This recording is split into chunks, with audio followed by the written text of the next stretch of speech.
बोलो जयकारा बोल मेरे श्री गुरु महाराज की जय। बोलिए साचे दरबार की जय। श्री आनंदपुरवासी भगवान की जय। समस्त भगत जी को जय सच्चिदानंद जी। भगत जी इस चैनल को सब्सक्राइब कीजिए, वीडियो को लाइक कीजिए और वीडियो को ज़्यादा से ज़्यादा शेयर कीजिए ताकि यह भक्तिमय सत्संग समस्त गुरुमुख जन तक पहुंच सके और आप भी पुण्य के भागी बन सकें। जय सच्चिदानंद भगत जी। आज एक भगत ने महात्मा जी से कुछ प्रश्न किया। उस प्रश्न का उत्तर सभी गुरुमुखों को अवश्य सुनना चाहिए। एक जिज्ञासु जो संसार का त्याग करके केवल अपने लक्ष्य को पाने के लिए आत्म साक्षात्कार करता है, इसकी अपेक्षा क्या वह अच्छा नहीं होगा कि जो संसार में रहकर दुखी जीवों की सहायता अस्पताल, धर्मशाला, विद्यालय, शिक्षा के केंद्र इत्यादि बनवाया करे। महात्मा जी ने उत्तर दिया, मानवता के लिए शुभ कर्म करना निस्संदेह जीवन का एक उच्च आदर्श है जो अवश्य ही पूरा करना चाहिए, लेकिन आत्म साक्षात्कार इससे भी बढ़कर एक आदर्श है जो शरीर और मन के सभी बंधनों से मुक्ति की ओर ले जाता है और अंत में अमरत्व में मिलाने के लिए अग्रसर करता है। किसी दूसरे व्यक्ति की सहायता आध्यात्मिक रूप से करना सबसे श्रेष्ठ आदर्श है। मान लीजिए कि एक कैदी कैद की चार दीवारी के भीतर बंद है। एक व्यक्ति उस पर सहानुभूति प्रकट करके उसे अच्छे कपड़े पहनने के लिए देता है। दूसरा व्यक्ति उस पर दया करके उसे अच्छा खाना देता है, जबकि तीसरा व्यक्ति आकर उसकी कैद के दरवाजे खोल देता है, जिससे वह कैदी स्वतंत्र हो जाता है। सोचो वह कैदी किस व्यक्ति का आभार प्रकट करेगा। निस्संदेह ही जो खुशी वह कैदी से मुक्त हो जाने पर अनुभव करेगा, वह कैद में रहते हुए अच्छे खाने और कपड़े मिलने से वह अनुभव नहीं करेगा। यही मनुष्य की अवस्था है। मनुष्य किसी गरीब की या दुखी की मदद शारीरिक रूप से कर देगा, लेकिन आध्यात्मिक रूप से की गई सहायता उसे सभी सांसारिक बंधनों से मुक्त कर देगी। इसलिए तीसरे प्रकार का परिणाम शुभ फलदायक है। जब मनुष्य की आत्मा सभी इंद्रियों, सुखों और सांसारिक बंधनों से मुक्त हो जाती है, तब मनुष्य नित्य परम सुख का अनुभव करता है। बहुत से अमीर और धनवान व्यक्ति दुखी जीवन व्यतीत करते हुए दिखाई देते हैं। ऐसा क्यों? बहुत लोग जिन्हें शारीरिक कष्ट नहीं है वह भी दुखी हैं। वह इसलिए कि उनकी आत्मा माया की जंजीरों के साथ बंधी है। तब एक व्यक्ति किस प्रकार दूसरे व्यक्ति को शारीरिक सुख सुविधाओं के पदार्थों द्वारा खुशी प्रदान करने की आशा कर सकता है? शरीर और पदार्थ दोनों ही नाशवान हैं। ये वस्तुएं सुख और शांति नहीं प्रदान कर सकती। एक मनुष्य जो कीमती लाल की जगह पर 1 रुपया ले आता है, वह कभी भी बुद्धिमान नहीं कहा जा सकता। संत महापुरुष मनुष्य को जीवन के श्रेष्ठ मार्ग का दर्शन कराते हैं, जहां वह परमात्मा के दिव्य अस्तित्व का अनुभव कर सकता है। फिर भगत ने पूछा, कई मनुष्य नियम से सत्संग में जाते हैं, उनका व्यवहार और व्यक्तित्व ठीक नहीं होता, तब सुसंगति का क्या महत्व हुआ?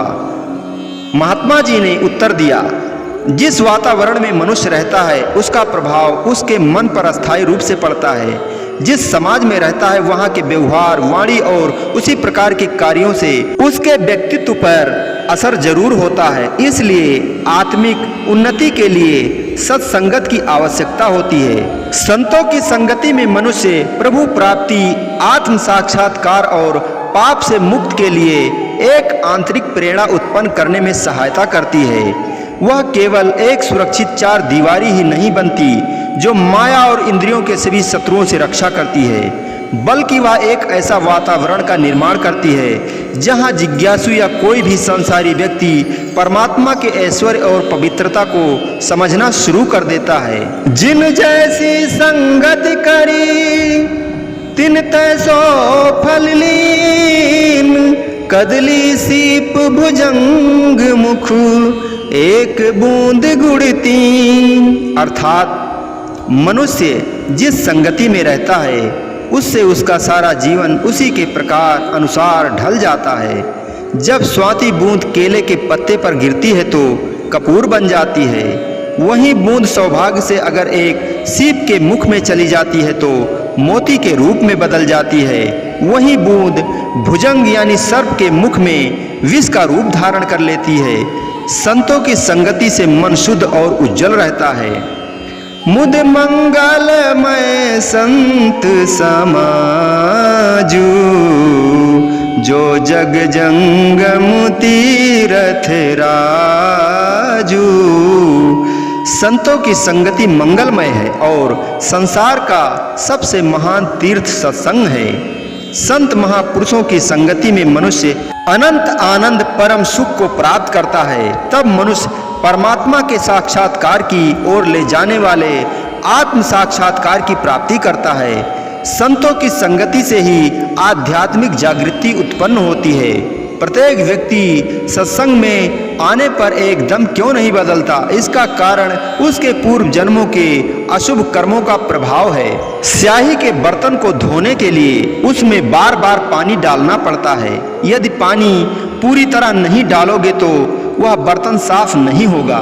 इसी प्रकार जब तक मन शुद्ध और निर्मल नहीं होता तब तक पवित्र विचार लगातार मन पर डालने चाहिए।